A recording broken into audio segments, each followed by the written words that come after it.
पद माथा, वर्णौ विशद राम गुण गाथा। सिय राम मैं सब जग जानी, करहूं प्रणाम योरी युग पानी।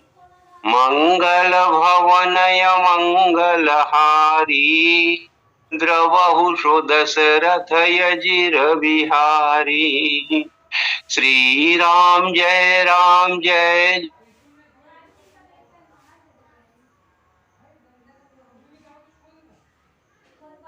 यथा सुअंजनी अंजित साधक सिद्ध सुजान।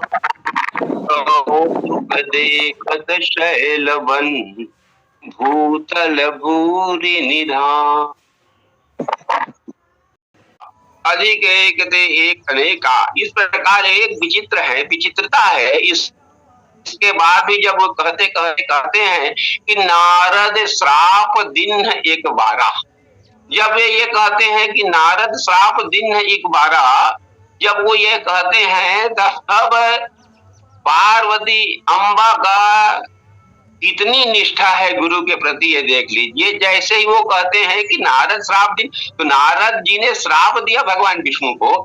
जब नारद जी ने श्राप दिया तो अब अपराध कौन कब है? तो अपराध के लिए हम देखें तो व्यक्ति मानव से ही अपराध हो सकता है, मानव से ही भूल हो सकता है, मानव से ही गलती हो सकती है। लेकिन गुरु के प्रति उनकी निष्ठा देखिए पार्वती जी की। वो कहते हैं नहीं, जब नारद जी ने श्राप दिया तो इससे बताइए प्राणनाथ कि काय अपराध रमापति किन्हा, अपराध क्या किया? नहीं करते, क्योंकि भगवान कौन होते हैं? जो कभी, एक शायद बड़े सुंदर शब्दों में कहा है, जो कभी भूल ही ना करे, जो कभी भूल ही ना करे उसे भगवान कहते हैं। जो कभी भूल ही ना करे उसे भगवान कहते हैं। जो भूल पर भूल करता रहे उसे शैतान कहते हैं। जो भूल पर भूल कर हंसता है उसे नादान कहते हैं। और जो भूल पर भूल से सीखे उसे इंसान कहते हैं, उसे इंसान कहते हैं। अर्थात भूल तो केवल भगवान से नहीं होती, बाकी सभी से ही भूल हो जाती है। लेकिन गुरु की निष्ठा पार्वती जी की देखिए कि वे कहते हैं कि भगवान ने ही कोई भूल किया होगा, इस कारण से ही हमारे गुरुदेव श्री नारद जी ने श्राप दिया है। ये ऐसी निष्ठा यदि हम गुरु के प्रति करें तो वह अंजन, जो अंजन हम लगाते हैं, सुरमा जो काजल लगाते हैं, वह सिद्धांजन के रूप में हो जाता है, सिद्ध अंजन हो जाता है।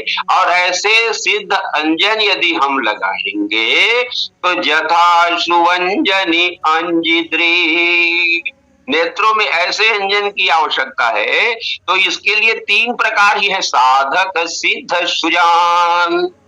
हालांकि साधक 3 श्रेणियों को ही यहाँ रखा गया है। जीव के 3 श्रेणी, एक साधक वर्ग होता है, एक सिद्ध होता है और एक सुजान होता है। जैसे अन्यत्र आया है विषयी साधक सिद्ध शयानी, तो वे विषयी साधक सिद्ध ये इसी रूप में है त्रिविध जीव, जब वेद बखाने, तो ये 3 प्रकार के जीव होते हैं, इसके लिए कहा गया है। हालांकि यहाँ भी यदि हम देखें तो साधक के रूप में तो हमारे भी श्री रामचरितमानस में बहुत से पात्र मिलते हैं और सिद्ध के रूप में भी मिलते हैं, सुजान के रूप में मिलते हैं। एक उदाहरण के स्वरूप यदि साधक, सिद्ध और सुजान व्यक्ति सिद्ध अंजन लगाकर जब ये देखते हैं तो चाहे वह गुप्त हो, चाहे वह प्रकट हो, चाहे वह शैल में हो, चाहे वह वन में हो, कौतुक देखत शैल वन, चाहे वह भूतल पर हो, उन्हें स्पष्ट रूप से दिखाई पड़ता है। स्पष्ट रूप से, चाहे वह गुप्त हो तो भी दिखाई पड़ता है, प्रकट हो तो भी दिखाई पड़ता है, या और कहीं भी गड़े भी रूप में हो तो भी वह सब दिखाई पड़ता है। चाहे वह शैल में हो तो भी दिखाई पड़ता है, वन में ही हो तो भी दिखाई पड़ता है, और भूतल में हो तो भी दिखाई पड़ता है। इस प्रकार यहाँ तीनों के लिए कहा गया है। यदि हम के दृष्टि से यदि इस पर विचार करें तो एक हम साधक के रूप में रख सकते हैं याज्ञवल्क्य जी को। साधक के रूप में ये साधना पथ के प्रवीण पथिक हैं। तो ये साधना के रूप में कर्मयोग कहिए, तो ये कर्मवादी हैं, कर्मकांडी हैं, और कर्मकांडी हैं, ये साधना करते हैं। तो ये इस रूप में याज्ञवल्क्य जी साधक के रूप में हमारे बीच उदाहरण के रूप में है। सिद्ध के रूप में भगवान शंकर ही है जो सिद्ध है, ज्ञानी मार्ग है तो ज्ञानी मार्ग वाले सिद्ध हैं। और सुजान के रूप में हमारे बीच कथावाचक के रूप में प्रमुख है, संवाद के रूप में वाहक है, हमारे भुसुंडी जी महाराज हैं। तो ये भुसुंडी जी, इस प्रकार हम इसे तीन रूपों में, इस रूप में भी कह सकते हैं कि ये कर्म के रूप में है, एक ज्ञान के रूप में है और एक भक्ति के रूप में है। कर्म, ज्ञान और उपासना, और तीनों ने एक उदाहरण देखिए कि इन तीनों ने भी, चाहे वह गुप्त हो चाहे वह प्रकट, सब चीजों को देखा। एक उदाहरण भगवान शंकर के रूप में, और एक अपनी चोरी बता रहे हैं भगवान, और एक कहूं निज चोरी, सुन गिरिजायति दृढ़ मति तोरी। अपनी चोरी बताए। जब माँ पार्वती कहती है आप गए वहां तो आपने देखा क्या, तो वहां की स्थिति क्या थी, तो वहां की स्थिति के लिए एक रहस्य उद्घाटन करते हैं कि मास दिवस कर दिवस भाव जाने को, रथ समेत रवि था के वो, निशा कवन विधि होई। ये मर्म की बात है, ये मर्म की बात है। जब मर्म की बात कोई नहीं जाना, मर्म की बात जब कोई नहीं जाने, तो भगवान शंकर के लिए रहस्योद्घाटन हुआ, क्योंकि उन्होंने यह गुरु महाराज जी का अंजन लगाया था।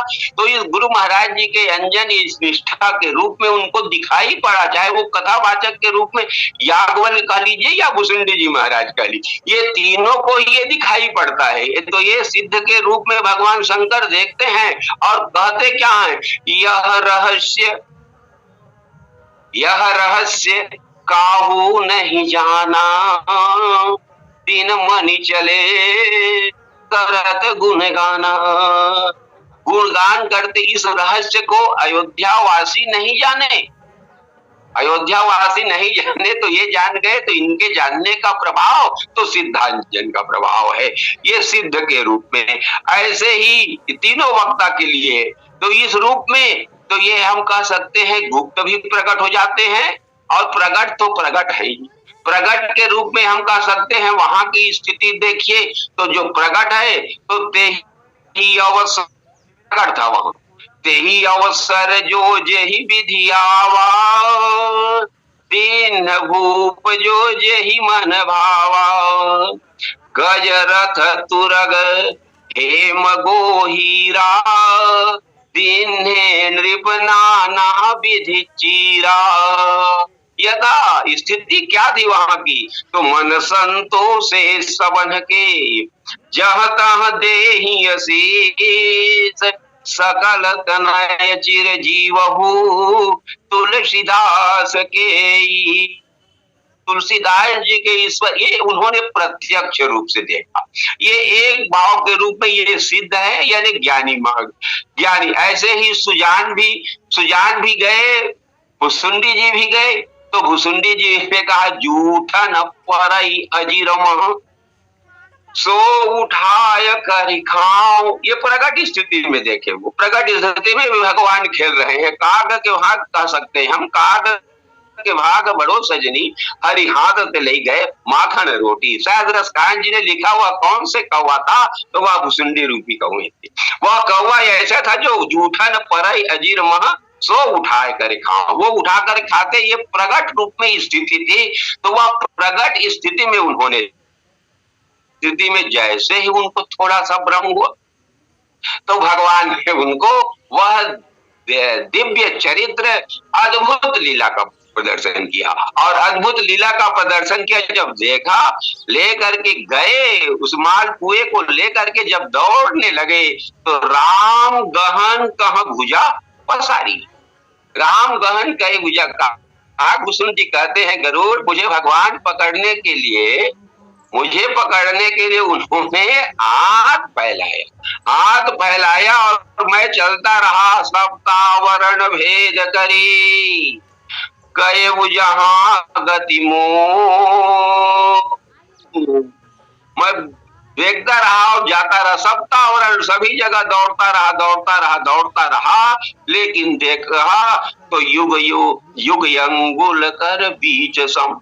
तो कितना, तो युग अंगुल, केवल 2 अंगुल की बीच की दूरी थी, 2 अंगुल की बीच की दूरी, और इस 2 अंगुल के बीच की दूरी को हमारे पार नहीं पा रहे थे, न भगवान मुझे पकड़ पा रहे थे और न ही मैं ही। और ये 2 अंगुल का जो बीच है, हम सभी जानते हैं विद्वत समूह है, ये 2 अंगुल का बीच कर्म के लिए अलग है, ज्ञान के लिए अलग है और उपासना के लिए अलग है। हो उपासनावादी हो तो 2 अंगुल, वही आप देखेंगे श्रीमद् भागवत में भी भगवान श्री कृष्ण को जब यशोदा प्रेम मूर्ति जब बांधना चाहती है तो वही 2 अंगुल की रस्सी छोटी पड़ जाती है, फिर रस्सी लाती है, लेकिन वह 2 अंगुल के बीच वहां भी है। तो यह 2 अंगुल क्या है, ये हमारे लिए बहुत सुंदर संकेत है। ये 2 अंगुल, तो ये 2 अंगुल, तो ये 2 अंगुल यदि हम वेद पाठी हैं, ज्ञान मार्गी हैं, तो यह 2 अंगुल जिसे हमको स्वयं करना पड़ेगा। ये 2 अंगुल है अहंकार और ममता, अहमता और ममता, ये 2 अंगुल है। यदि हम वेद पाठी के रूप में हैं, वेदज्ञ हैं, यानी हम ज्ञान मार्ग का अनुसरण कर रहे हैं, तो ये हमारे लिए अहंकार है, और यह अहंकार है तो उस अहंकार को और ममता को हमको छोड़ना पड़ेगा। अब ये है, उसके लिए संकेत है। और ये 2 अंगुल यदि हम उपासना के मार्ग पर हैं, उपासना वाले हैं, तो उपासना के लिए यह 2 अंगुल जो है उपासना के लिए, एक के लिए है उपासना वाले के लिए, एक है प्रेम और दूसरा है दया। तो यदि भक्त प्रेम करे तो भगवान की दया संभव। ये प्रेम और दया है, इसमें एक एक अंगुल का वितरण हो गया है। एक अंगुल भक्त करे, एक अंगुल भक्त रुके और एक अंगुल भगवान बढ़े, फिर दोनों भक्त और भगवान का मिलन हो जाता है। इस बात को काकभूषुंडी जी ने जो प्रगट को देखा और इसके बाद गुप्त जो रहस्य है, उस रहस्य का उद्घाटन उन्होंने, क्योंकि ये सुजान है, सुंदर जानकार हैं और ये उपासना मार्ग के पथिक हैं, उपासना के रूप में है। और ऐसे भक्तों के लिए ये तीनों मार्ग, साधक, सिद्ध और सुजान, हम तीनों को ही कह सकते हैं कि उपासना में तीनों हो सकते हैं, ये भी कहा जा सकता है। लेकिन एक उदाहरण के लिए तीनों संवाद को हम इस रूप में कह सकते हैं कि एक साधक के पथिक के रूप में याज्ञवल्क्य जी हैं, और सिद्ध के पथिक के रूप में हमारे बीच भगवान शंकर हैं, और सुजान के पथिक के रूप में काकभूषुंडी जी हैं। एक उदाहरण यह रूप में हो सकता है। अब आया यथा मैंने जैसे बता रहे हैं, दृष्टांत दे रहे हैं, दोनों के लिए दृष्टांत दे रहे हैं, चाहे वह गुप्त हो, प्रकट हो, वह अंजन हो, इस रूप में आप लगाएं रज तो पर भी, या सुमृत दिव्य दृष्टि होती तो पर भी, ये दोनों के लिए यह दृष्टांत अलंकार उन्होंने प्रस्तुत किया है। कौतुक देखत का तात्पर्य साधारण से ही, खेल मात्र से ही कौतुक देखत। अब शैल को देख रहे हैं, कौतुक देखत शैल अर्थात पर्वत पावन। ये पर्वत में क्या मिलता है, तो पर्वत में क्या मिलता है, तो पावन पर्वत वेद बखाना। ये पर्वत क्या है, पावन पर्वत, ये वेद पुराण जो है, और वेद पुराण से ही जो रहस्योद्घाटन हुआ है, जो रामचरित मानस की जो कथा है, या राम जी के गुणानुवाद उसे पर्वत से भी देख सकते हैं, तो पर्वत रूपी यानी वेद पुराण।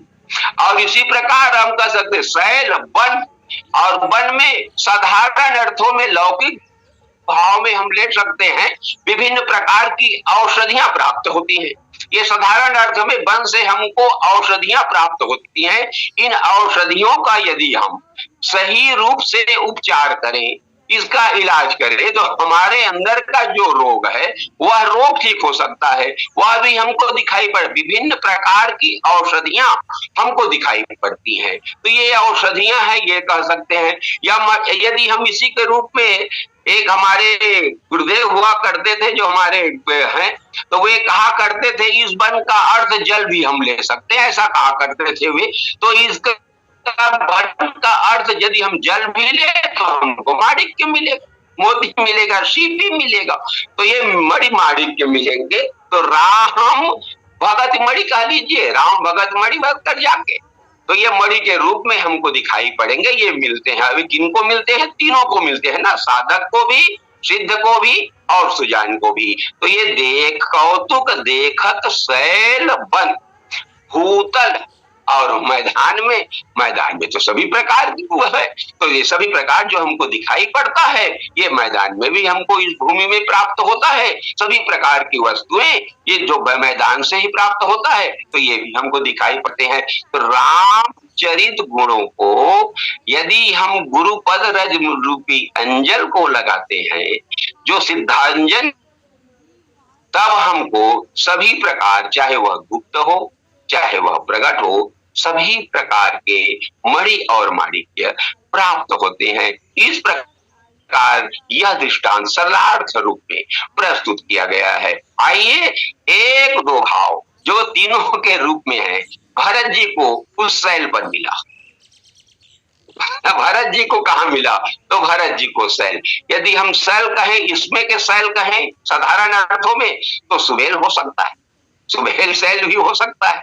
और शैल कहे तो चित्रकूट रूपी शैल भी हो सकता है। तो चित्रकूट के शैल पर भाई भरत को भगवान दिखाई पड़ते। तब केवट ऊंचे चढ़ाई, कहे भरत सन भुजा उठाई, वहां वे दिखाई पड़ते हैं। तो ये शैल में भरत जी, हम ये साधना पर से उनकी साधना देखिए, शिव अभिषेक करे विधिनाना, विप्र जवाई देई बहुदाना, ये सब साधना के कण है, ये साधना के बिंदु है। वे साधना कितना करते हैं, यहाँ तक कि नहीं पत्राण शीश नहीं छाया उनके नहीं है, इसके बाद भी वे चल रहे हैं। झलका झलकत पायन कैसे, पंकज ओस ओस कर जैसे, ये साधना है। तो ऐसे साधना के साथ जब वे पहुंचे वहां, तब उनको भगवान दिखाई पड़ा। और भगवान दिखाई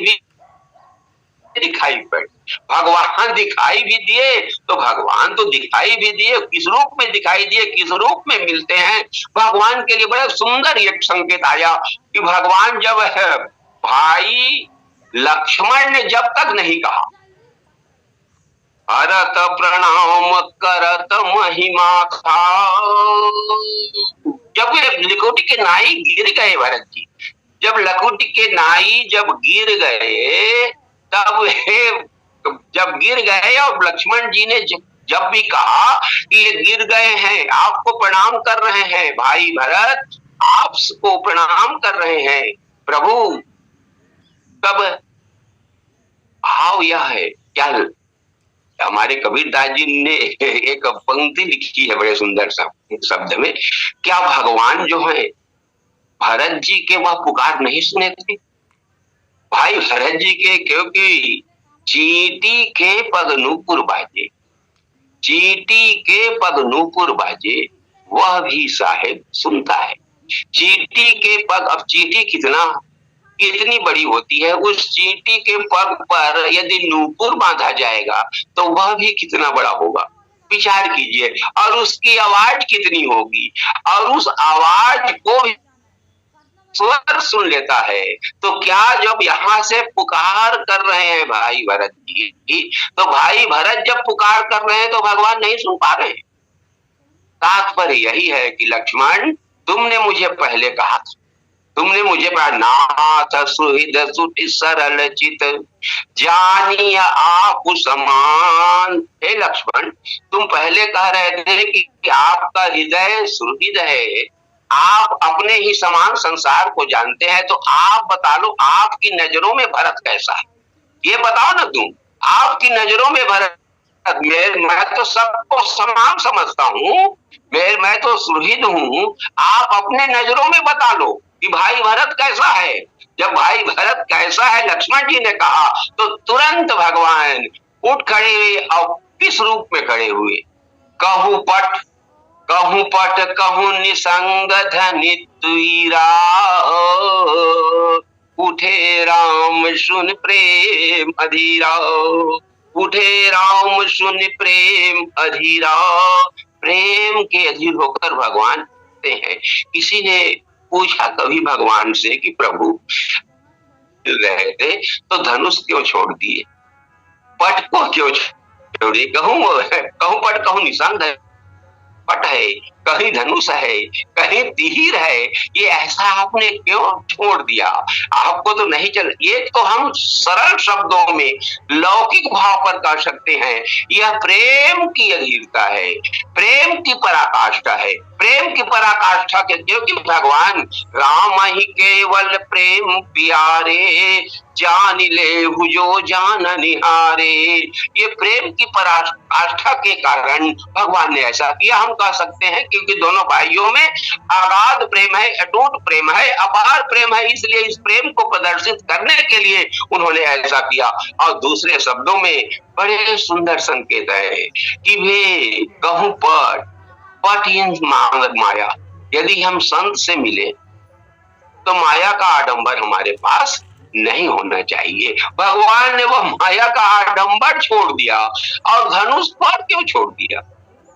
अरे धनुष में धनुष तो रख लेते, माया का आडंबर तो छोड़ दिए, क्योंकि ये धनुष तो शस्त्र से संबंधित है और हमारे यहाँ संस्कृत में शास्त्र और शस्त्र दोनों के लिए प्रेरणा दिया गया है। जो काम शास्त्र से नहीं हो पाता तो कभी कभी शस्त्र के लिए भी आवश्यकता है। जैसे हमारे सैनिक शस्त्र से भारत देश की रक्षा करते हैं, ऐसे ही तो ये शस्त्र क्यों छोड़ दिया? भगवान तुम उसे कह रहे थे कि जो सत्संकर करे सहाई दादा व्यतावरण राम दोहाई, ये कह रहे थे तुम इस वीरता के लिए। मैं तो जिस भरत के नाम के आगे ही नतमस्तक हो गया हूँ, मेरा धनुष ढीला हो गया है, मैं उसे क्या छोड़ सकता हूँ? एक बड़े सुंदर हमारे यहाँ एक सुभद्रा नंदन जी थे, बड़े सुंदर भाव कहा करते थे। सुभद्रा यही आस पास में ही शेरों से थे, वे बड़े सुंदर भाव यह कहते थे कि जब राम राज्य हुआ ना, राम राज्य हुआ तो राम राज्य में सबको बंटवारा कर दिया गया, सबको कि भाई भगवान के चरणों पर हनुमान जी रहेंगे और दाएं ओर लक्ष्मण जी, बाएं ओर शत्रुघ्न जी। इस प्रकार से सब भगवान राम और सीता बीच में बैठे हुए सिंहासन पर सिंहासना रूढ़ है और वितरण किया गया, सब है लक्ष्मण जी। अब भरत जी के लिए स्थान नहीं, तो भरत जी के लिए स्थान कहाँ दिया गया? भरत जी के लिए स्थान दिया गया कि भरत जी आप क्या करोगे? तो भरत जी ने कहा, भरत जी के लिए भगवान ने कहा कि भरत तुम पीछे छत्र लेकर के खड़े हो जाओ, पीछे छत्र लेकर के। तो वे छत्र लेकर के, भरत जी छत्र लेकर के पीछे खड़े हैं। ये रामराज की झांकी में आप अभी भी उसका अवलोकन कर सकते हैं की झांकी है। चरणों पर हनुमान जी, दाएं और बाएं लक्ष्मण जी और शत्रुघ्न जी, और पीछे भरत जी छत्र के लेकर के खड़े हुए हैं छाया में। तब भरत जी से पूछा गया कि हे भरत, तुम्हें यह छत्र दिया गया है, छत्र दिया गया है, तो यह छत्र क्यों दिया गया? छत्र है, इसका क्या भाव है? तब भरत जी ने कहा, ये दीनता है भरत जी की। भरत जी ने कहा कि आप नहीं जानते, कैकेयी के पुत्र होकर के वह सामने कैसे रह सकता है? जिस कैकेयी ने मेरे राम को निकाला वह भला कैसे मुंह दिखाने के काबिल कैसे हो सकता है? और इसलिए कैकेयी के बेटा होने के कारण मुझे सामने नहीं पीछे दिया गया है। और इस रूप में भरत जी ने लिया। जब भगवान राम से पूछा गया कि प्रभु आपने यह जो है इनको छत्र दे दिया है, इस छत्र दे दिया है, इसका कारण क्या है? तब उन्होंने कहा कि छत्र इसलिए दिया हूं क्योंकि व्यक्ति पीठ किसको दिखाता है? पीठ किसको दिखाता है? पीठ दिखाना यानी पीठ दिखाना अर्थात हार स्वीकार करना, कर लेना। तो हार स्वीकार करना, मैं तो पीठ भरत जी से पहले ही हार गया हूँ क्योंकि मेरा धनुष बाण पहले ही उनके उस पुकार के आगे मेरा धनुष बाण छूट गया है, तो मैं पहले ही हार गया हूँ, तो इसलिए मैं हार स्वीकार करता हूँ, इसीलिए उन्हें मैं पीठ दिखा रहा हूँ। और किसी ने बड़े सुंदर शब्दों में कहा, छत्र क्यों, क्योंकि राम राज संतों की छत्र छाया में ही सुलभ होता है, संत ही छत्र छाया में राम राज्य की स्थापना करते हैं। इस प्रकार हम देख सकते हैं कि उठे राम सुन प्रेम अधीरा, कहूँ पट कहूँ निसंग धनु तीरा। कहीं पट है, कहीं निसंग है, कहीं धनुष है, कहीं तीर है। भगवान ने कहा कि भरत, दूसरा भाव, तीसरा भाव उन्होंने कहा कि यदि भरत तुम लोगों ने यह छोड़ करके आए हो, परम प्रेम पूरन दो भाई, परम प्रेम में हो, परम प्रेम में तुम लोगों ने भी चार चीज छोड़ा तुम लोगों ने भी चार चीज छोड़ा, इसलिए मैं भी ये चार चीज छोड़ दिया कि कहूँ पट कहूँ निसंग धनु तीरा, कहीं पट कहीं धनुष, कहीं धनुष और कहीं कहीं यह तीर। इस रूप में मैं, और इस रूप में दोनों भाई जब मिलते हैं तो मिलने की स्थिति भाव यह है कि यह साधक पथिक के रूप में, हालांकि भरत जी साधक भी हैं, सिद्ध भी हैं और सुजान भी है। ऐसे जानकार, एक जानकार की श्रेणी में लीजिए, भरत जी को एक जानकार की श्रेणी में यदि हम लेते हैं तो कितना जानकार, उनमें केवल इन्हीं के पीछे थोड़ा सा आइए, जब वे वहां पहुंचते हैं तो कितने जानकार, जिस जानकार के लिए कहा गया है कि वे कितने जानकार हैं, आप ये देख लीजिए कि वे जानते हैं। और प्रयागराज में जब उनको कहा जाता है त्रिवेणी से कि वरदान मांग ली, तो वे क्या वरदान मांगते हैं? ये जानकार के, सही जानकार का लक्षण है। सही जानकार, जो कम जानकार है उसका लक्षण नहीं, ये योग्य जानकार का लक्षण है। जब वे कहते हैं कि अर्थ न धर्म न काम रुचि, गति न चाहो निर्वाण, मुझे अर्थ नहीं चाहिए, मुझे धर्म नहीं चाहिए, अर्थन धर्मन काम रुचि, न वह काम चाहिए न वह मोक्ष भी चाहिए, मोक्ष भी नहीं चाहिए, जबकि मोक्ष की आशा सब लोग करते हैं, लेकिन वे कहते हैं नहीं, मुझे वह मोक्ष भी नहीं चाहिए, ऐसा मोक्ष भी नहीं चाहिए। अर्थन गति न चाहो निर्वाण, तो क्या चाहिए? जन्म जन्म रति राम पद, यह वरदान नयन। जन्म जन्मांतर तक किसी ने भरत जी से पूछा अर्थ नहीं चाहिए तो क्यों? अर्थ में अनर्थ कह के ही द्वारा देखा गया, मुझे अर्थ, ऐसा अर्थ नहीं चाहिए, अर्थ में अनर्थ कह के ही द्वारा देखा गया, मेरी माँ के द्वारा देखा गया धर्म जहाँ राम का ही त्याग हो, ऐसा धर्म भी नहीं चाहिए जहाँ राम को त्याग बनवा दिया गया हो, ऐसा धर्म भी नहीं। देखा गया काम, जहाँ देखा गया काम और जहाँ मीठा सुहाग हो, जहाँ सुहाग मिट गया हो, ऐसा काम भी मुझको नहीं चाहिए, तो इसलिए काम भी नहीं। मोक्ष, अरे मोक्ष भी नहीं चाहिए क्योंकि जहाँ राम का ही त्याग हो, वह मोक्ष भी किस काम का जहाँ राम को ही निकाल दिया गया हो, राम को ना जाकर के उस मोक्ष को क्या लो? तो इस मस्जिद से मुझको कुछ नहीं चाहिए, न अर्थ चाहिए, न धर्म चाहिए, न काम चाहिए, न मोक्ष चाहिए, तो चाहिए क्या? तो उन्होंने कहा राम जी के चरणों पर जन्म जन्मांतर तक रति हो, जन्म जन्म रति, ये प्रेम है। क्योंकि एक साधारण अर्थों में यदि हम उदाहरण दे, छोटा सा उदाहरण रामचरितमानस में ही भगवान राम साधारण धर्म पालन करके बना गए, ये साधारण धर्म का पालन, भगवान राम के द्वारा पिताजी के वचनों का पालन करना, ये साधारण धर्म है। मातेश्वरी सीता जी भी धर्म का पालन करती हुई पति पारायण होने का अपना प्रस्तुत करती हैं, एक अच्छी पत्नी का धर्म प्रस्तुत करती हैं, और वे भी भगवान श्री राम के साथ गए, तो ये तो दोनों धर्म है। और लक्ष्मण जी भी दासानुदास के रूप में भगवान राम के दास बन गए, दास के रूप में बन गए, दास के रूप में आ गए, एक छोटा सा संकेत मात्र, तो ये भी धर्म का पालन किया। तो माँ उर्मिला के माँ उर्मिला के लिए, माँ उर्मिला के लिए यदि हम विचार करें तो माँ उर्मिला के लिए भी जाना चाहिए था ना लक्ष्मण जी के साथ में। नहीं, उन्होंने ऐसा नहीं किया, क्योंकि माँ उर्मिला कौन सा धर्म का पालन कर रही थी? तो माँ उर्मिला दासानुदास के लिए, जो दास है माने लक्ष्मण जी हैं, दासानुदास का पालन करती हुई उस दास के, लक्ष्मण जी दास ठहरे और उस दास के अंदर उन्हीं चरणों का स्मरण करती हुई परम धर्म का पालन कर रही थी। जब तक हम साधारण धर्म करते हैं तब तक तो ठीक है, लेकिन जहां परम धर्म आता है तो केवल परम धर्म राम के ही शरण में चले जाओ, वो परम धर्म है। और यही परम धर्म का पालन हमारे भाई भरत जी ने किया, और इसलिए उसे हम सुजान की श्रेणी में रख सकते हैं। वह जैसे कहते हैं ना, भगवान श्री कृष्ण भी कहते हैं, सर्वान धर्मान परित्यज्य मामेकम शरणम ब्रज। सभी धर्मों को छोड़कर, सभी धर्मों का तात्पर्य कि साधारण धर्म कोई मायने नहीं रखता। कब तक? जब परम धर्म हो। परम धर्म यदि प्राप्त कर रहे हो तो साधारण धर्म मायने नहीं रखता। साधारण धर्म है वो